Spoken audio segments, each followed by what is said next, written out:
العالمين الصلاة والسلام على المرسلين وعلى آله وأصحابه أجمعين أما بعد فأعوذ بالله من الشيطان الرجيم بسم الله الرحمن الرحيم اللهم صل على سيدنا ونبينا ومولانا محمد وعلى آل سيدنا ونبينا ومولانا محمد وبارك وسلم صل عليه الصلاة والسلام عليك يا سيدي يا رسول الله وعلى آلك وأصحابك يا سيدي یا حبیب اللہ۔ حمد و صلات کے بعد عالی وقار سامعین، حاضرین و ناظرین، قرآن مجید فرقان حمید کی تفصیلی خلاصہ میں کل ہم نے سورہ آل عمران کی ابتدائی 30 آیات تک اپنی گزارشات پیش کرنے کی سعادت پائی تھی۔ آج ہم آغاز کر رہے ہیں جہاں سے نماز تراویح میں ہمارے قاری صاحب نے آج قرآن کی تلاوت کا آغاز کیا۔ سورہ آل عمران کی آیت نمبر 31 سے آغاز ہوا۔ اس آیت مبارکہ میں اللہ تبارک و تعالی نے حضور نبی اکرم صلی اللہ علیہ وآلہ وسلم سے یہ بات کہلوائی کہ یہودی جو محبت کا دعویٰ کرتے ہیں اور مکہ کے مشرک جو کہتے ہیں کہ ہم بتوں کی پوجا اللہ کی محبت میں کرتے ہیں، فرمایا آپ ان کو اعلان کر دو کہ قل ان کنتم تحبون اللہ فاتبعونی یحببکم اللہ، کہ اگر تم واقعہ اللہ سے محبت کرنا چاہتے ہو تو پھر یہ بتوں کی پوجا پاٹ میں یا زبانی دعویٰ خرچ کرنے میں نہیں ملتی ہے، اللہ کی محبت مصطفیٰ کی غلامی میں ملتی ہے۔ آؤ میرے محبوب کی تابعداری اختیار کر لو، وہ تمہیں اپنا محبوب بنا دے گا۔ فاتبعونی یحببکم اللہ، اور صرف محبوب نہیں بنائے گا، یغفر لکم ذنوبکم، تمہارے سارے گناہوں کو بھی معاف کر دے گا۔ محمد کی غلامی دین حق کی شرط افضل ہے، اگر وہ اسی میں کچھ خامی تو سب کچھ نامکمل ہے۔ آیت نمبر 31، 32، 33 اور 34 میں اللہ تعالی نے اپنے بعض برگزیدہ ہستیوں کا ذکر فرمایا۔ ان اللہ اصطفیٰ آدم ونوحا وآل ابراہیم وآل عمران علی العالمین۔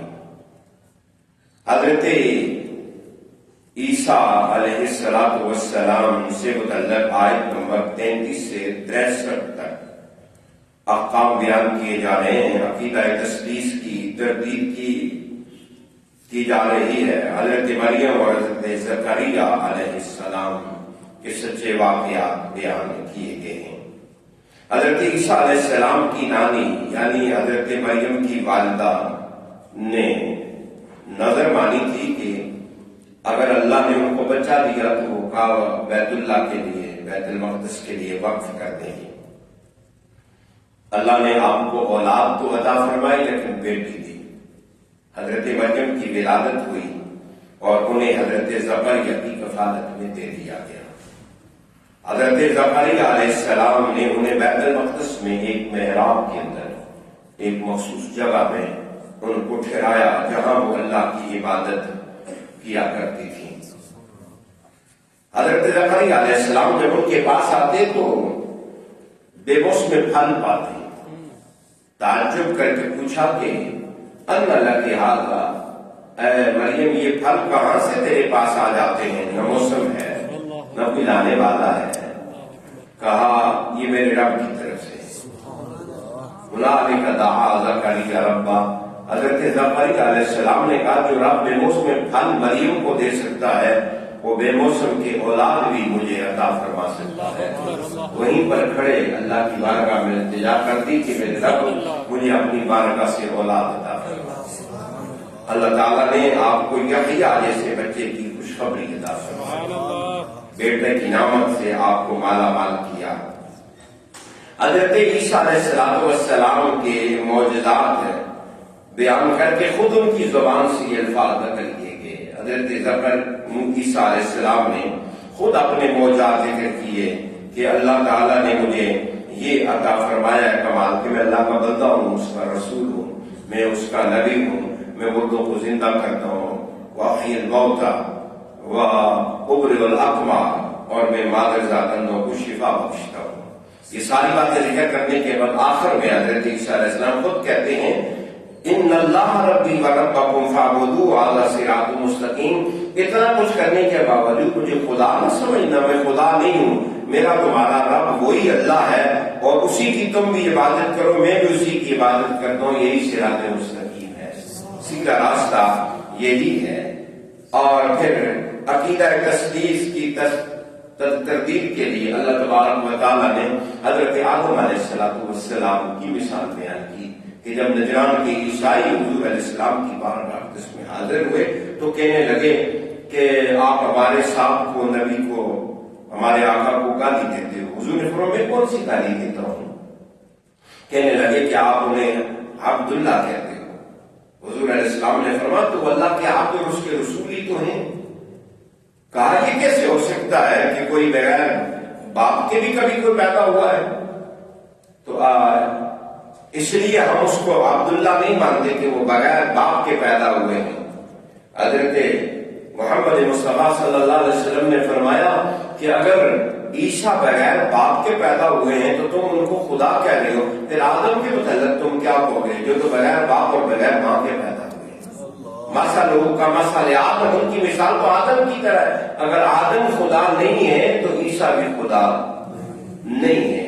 عیسائی اس بات کو سمجھ نہ سکے تو جھگڑا کھڑا ہو گیا، تنازع کرنے لگے، جھگڑنے لگے، تو اللہ تعالیٰ نے فرمایا محبوبہ ان کو کہہ دے کہ یہ بحث و تبیح سے اور دلائل سے بعد آنے والے نہیں ہیں، ان سے آپ مباہلہ کر لو۔ فمن حاجك من بعد ما جاءك من العلم فقل تعالوا ندعو أبناءنا وأبناءكم ونساءنا ونساءكم وأنفسنا وأنفسكم ثم نبتهل فنجعل لعنة الله على الكاذبين۔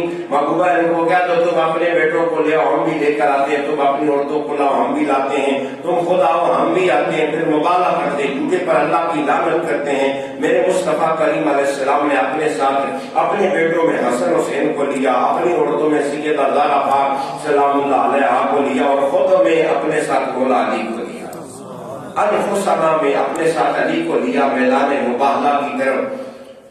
جب یہ قافلہ نورانی صورتوں والا بڑا پنجتن پاک کے نفوسان قدسیہ مصطفیٰ کریم، علی، زہرا، حسن اور حسین، یہ 5 پاکیزہ ہستیوں کا قافلہ جب میدان مباہلہ کی طرف وقت مقررہ پر روانہ ہوا تو عیسائیوں کے پادری نے دیکھ کر کہا آج ہم مباہلہ نہیں کرتے، اگر آج محمد مصطفیٰ نے دعا کہہ دی اور ان چہروں نے آمین کہہ دی تو ایک یہودی بھی اور ایک عیسائی بھی زمین پر زندہ باقی نہیں بچے، سارے عیسائی مر جائیں گے۔ چنانچہ عیسائیوں نے مباہلے سے راہ فرار اختیار کی اور جزیہ اور ٹیکس دینے پر آمادہ ہو گئے۔ آج 3 رمضان مبارک کی شب ہے۔ کیا عجیب اتفاق ہے کہ وہی آیت آج کی ہماری تلاوت اور سماعت میں آئی ہے جس آیت میں سیدہ زہرا پاک کا ذکر آ رہا ہے، خاندان رسول کا ذکر آ رہا ہے۔ بارگاہ سیدہ پاک میں سلامی عرض کرتے ہوئے بڑھیں گے کہ مکہ میں جس وقت کافروں نے کہا تھا کہ خدا کے ایک ہونے پر دلیل کیا ہے تو حضور نے خود کو پیش کیا تھا، اور جب مدینہ میں عیسائیوں نے خدا کے ایک ہونے پر شک کیا کہ خدا ایک نہیں ہے 3 خداؤں کو ہم مانتے ہیں، تو میرے مصطفیٰ نے اس وقت اللہ کی توحید اور وحدانیت اور الوہیت پر بطور دلیل کے اپنے ساتھ اپنے خاندان سے حسن اور حسین اور علی اور زہرا پاک کو لے کر گئے، اور ان کے وجودوں سے اللہ نے توحید کے عقیدے کو ثابت کر دیا۔ عقیدہ توحید کا اس بات کیا گیا۔ حضرت سیدہ زہرا پاک سلام اللہ علیہا حضور علیہ السلام کی وہ شہزادی ہیں۔ یہ سورہ آل عمران ہے جس میں حضرت مریم کا ذکر آ رہا ہے، اور اس مریم کے ذکر میں آیت مبارکہ کا آنا اور اس میں حضرت سیدہ زہرا پاک کا آنا ہو نہ ہو اشارہ اس طرف ہے کہ مریم بھی بطول ہے، لیکن اس سے بڑھ کر بطول تو میرے مصطفیٰ کریم کی شہزادی سیدہ فاطمہ الزہرا ہے. وہ شادی کے بغیر بطول ہے، زہرا پاک شادی کر کے بھی بطول ہے. کمال تو یہ ہے، کمال تو یہ ہے. اور مریم کو تو ایک نسبت حاصل ہے کہ وہ حضرت عیسیٰ کی اماں ہے. اقبال نے کہا کہ حضرت سیدہ زہرا پاک کو 3 نسبتیں حاصل ہیں. ایک زہرا وہ ہے کہ جو امام الانبیاء کی شہزادی ہے، دوسری نسبت زہرا وہ ہے جو امام الاولیاء کی زوجہ ہے، اور تیسری نسبت سیدہ زہرا پاک وہ ہے جو جنت کے بادشاہ حسن اور حسین کی اماں ہے. جو حسن اور حسین کی اماں ہیں، سے نسبتیں حضرت سیدہ زہرا پاک سلام اللہ علیہا کو حاصل ہیں. آیت نمبر 64 سے 101 تک اہل کتاب کی شر سے آگاہ کر کے مسلمانوں کو ان سے خبردار رہنے کی ہدایت کی گئی ہے. اہل کتاب کو مکالمہ کی دعوت دی گئی اور یہ کہا گیا کہ آؤ ہم اس بات پر یکجا ہو جاتے ہیں جس میں ہم میں سے کسی کا اختلاف نہیں ہے. ہم ایک اللہ کو مانتے ہیں، تم بھی خدا کو ایک مانو. اس بات پر ہم آپس میں اتحاد کر لیتے ہیں. حضرت ابراہیم علیہ السلام کے حنیف ہونے کا ذکر کیا. یہودیوں اور عیسائیوں کو اپنے جد امجد کے طرز عمل پر رہنے کا حکم دیا گیا، اس لیے کہ یہود بھی یہ دعویٰ کرتے تھے کہ ہم ابراہیم کی اولاد ہیں، عیسائی بھی کہتے تھے کہ ہم ابراہیم علیہ السلام کو ماننے والے ہیں. اہل کتاب کے خیر و شر کی وضاحت کی گئی. یہودیوں کی خاندانی عصبیت کا رد بھی کیا گیا. اور مسلمان جبکہ مسلمان متعصب نہیں ہوتے ہیں اور دونوں خاندانوں کی انبیاء پر ایمان لاتے ہیں، وہ یہودیوں کے نبیوں کو بھی مانتے ہیں، مسلمان عیسائیوں کے انبیاء کو بھی مانتے ہیں. اللہ تبارک و تعالیٰ نے فرمایا اچھا دین تو دین اسلام ہے، احسن دین تو دین اسلام ہے. وَمَن يَبْتَغِ غَيْرَ الْإِسْلَامِ دِينًا فَلَن يُقْبَلَ مِنْهُ. جو اسلام کے دین کو چھوڑ کر کوئی اور دین اختیار کرتا ہے وہ دین کبھی قابل قبول نہیں ہوگا. اور حضرت ابراہیم علیہ السلام بھی مسلم تھے، اسی لیے حضور کو حکم ہوا فَاتَّبِعُوا مِلَّةَ إِبْرَاهِيمَ حَنِيفًا کہ آپ دین ابراہیم جو دین حنیف ہے اس کی پیروی کریں. آیت نمبر 102 سے 120 تک اہل ایمان کو تقویٰ کا حکم دے کر مسلمانوں کو تنظیمی ہدایت دی جا رہی ہے. مسلمانوں کو کہا جا رہا ہے کہ تقویٰ اختیار کرو، وَاعْتَصِمُوا بِحَبْلِ اللَّهِ جَمِيعًا، اور اللہ کی رسی کو مضبوطی سے تھام لو اور پھر قومیں نہ بٹو. یہاں پر حبل اللہ سے مراد قرآن بھی ہے، اسلام بھی ہے، اور حبل اللہ سے مراد حضور کی آل بیت اطہار بھی ہے. اسی لیے حضور علیہ السلام نے اپنے کئی خطبوں میں ارشاد فرمایا میں تمہارے اندر 2 بھاری چیزیں چھوڑ کے جا رہا ہوں، ایک اللہ کا قرآن چھوڑ کے جا رہا ہوں اور ایک اپنی آل بیت چھوڑ کے جا رہا ہوں. جس نے ان کو مضبوطی سے پکڑا وہ کبھی بھی گمراہ نہیں ہوں گے. حضور علیہ السلام کی امت مسلمہ، اس کو خیر امت کہا گیا. لوگوں کی ہدایت کے واسطے امر بالمعروف اور نہی عن المنکر کی ذمہ داری دے کر اس کو انسانی بھلائی اور فلاح کے لیے سے اتارا گیا اور بھیجا گیا. آیت نمبر 121 سے لے کر 189 تک جنگ احد کی شکست پر تبصرہ کر کے منافقین کی کردار پر تبصرہ کیا گیا ہے. جنگ احد میں 2 گروہوں کی کمزوری کا ذکر کیا گیا ہے. مسلمانوں کی اخلاقی تربیت کی گئی ہے. صبر تقویٰ کا حکم دیا گیا ہے. سود سے بچیں، دل کھول کر اللہ کی راہ میں خرچ کریں، اللہ اور اللہ کے رسول کی اطاعت اختیار کریں. انفاق اور جہاد کے ذریعے اللہ کی مغفرت اور جنت حاصل کرنے کے لیے ایک دوسرے سے بازی لے جانے کا حکم دیا. وَصَارِعُوا إِلَىٰ مَغْفِرَةٍ مِّن رَّبِّكُمْ وَجَنَّةٍ عَرْضُهَا السَّمَاوَاتُ وَالْأَرْضُ أُعِدَّتْ لِلْمُتَّقِينَ. کہ ایک دوسرے سے آگے بڑھو، دوڑ لگاؤ اللہ کی بخشش کی طرف اور اس جنت کی طرف جس کی چوڑائی 7 آسمان اور 7 زمین کے برابر ہے. مسلمانوں کو تسلی دی گئی کہ اگر تم ایمان پر قائم رہے تو غلبہ تمہارا ہے. اور کی شکست کے مقصد کو واضح کیا گیا اور کہ اللہ تعالیٰ نے اس لیے تمہیں ہلکی سی شکست دی ہے تاکہ اللہ تعالیٰ ایمان والوں کو اور منافقوں کو چھانٹی کر دے. اور صبر اور استقامت کا مظاہرہ کرنے کا حکم دیا گیا. صحابہ کی تربیت کی گئی کہ رسول اکرم صلی اللہ علیہ وآلہ وسلم کی موت اور شہادت ہو جائے تو کیا تم دین چھوڑ دو گے؟ حضور نبی اکرم صلی اللہ علیہ وسلم جب غزوہ احد کے اندر آپ کی شہادت کی خبر ہوئی تو صحابہ میدان چھوڑ کر بھاگ گئے. اللہ رب العزت نے فرمایا کیا میرا مصطفیٰ دنیا سے چلا جائے گا یا شہادت ہو جائے گی تو تم دین سے پھر جاؤ گے؟ نہیں، میرے مصطفیٰ نے جو دین لایا وہ موجود ہو یا نہ ہو تم نے دین پر قائم رہنا ہے۔ جنگ عہد میں منافقین کا کردار، ان کی حوث اقتدار کا تذکرہ بھی کیا گیا ہے۔ اللہ تعالیٰ اور اس کے دین کی مدد کرنے کی صورت میں اہل ایمان کو فتح اور غلبے کی بشارت بھی دی گئی ہے۔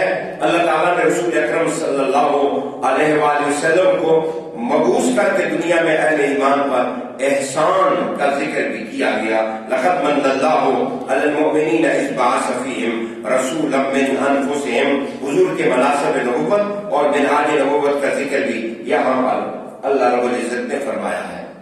آخری جو سورہ آل عمران کی آیات 190 تا 200 ہیں، جس میں پوری سورت کا گویا ایک خلاصہ اللہ رب العزت نے بیان فرما دیا ہے۔ عقل مندوں کو اسرار کائنات پر غور کرنے، تعلق باللہ میں اضافے کی ہدایات دی گئی ہیں۔ رسول اللہ کی آواز پر لبیک کہنے کا حکم دیا گیا ہے۔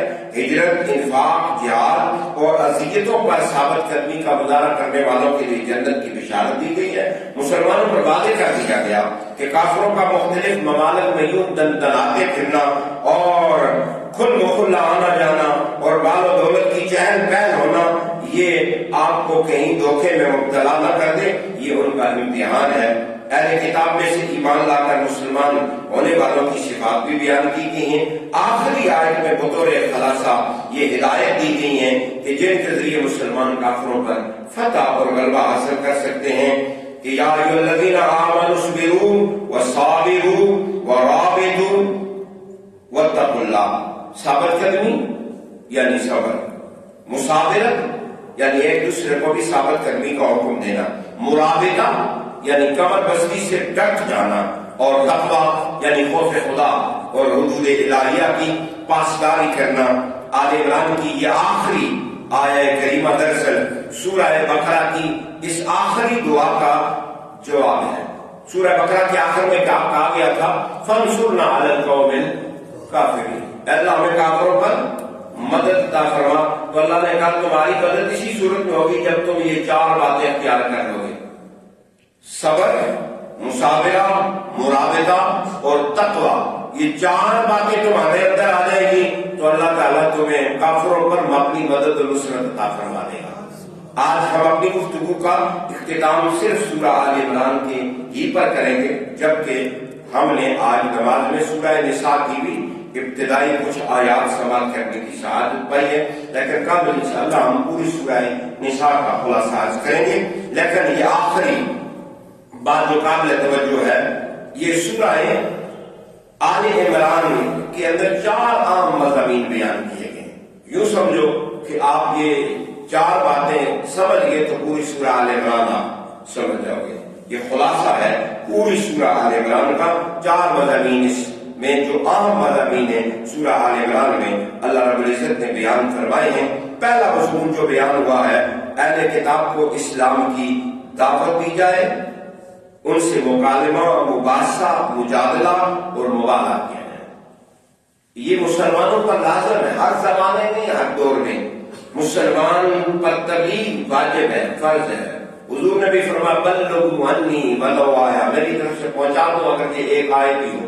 تو وہ قرآن مجید کی سورہ آل عمران کہتی ہے کہ جو اہل کتاب ہے تو ان کو اسلام کی دعوت دو، وہ نہ مانے تو ان سے مکالمہ کرو، مباحثہ کرو، مجادلہ کرو، اور اگر ان صورتوں میں بھی نہ مانے تو ان سے مباہلہ کرو اور ان کو اسلام کی طرف لے کر آؤ۔ تمہارا فرض بنتا ہے اگر اللہ نے تمہیں ایک فائدے والی چیز عطا کی ہے تو باقی لوگوں کو اس سے معلوم نہ رکھو، ان کو بھی اس فائدے والی چیز میں اپنے ساتھ شامل کر کے جس جنت میں تم جا رہے ہو دنیا کو بھی اپنے ساتھ اسی جنت میں لے کر جاؤ۔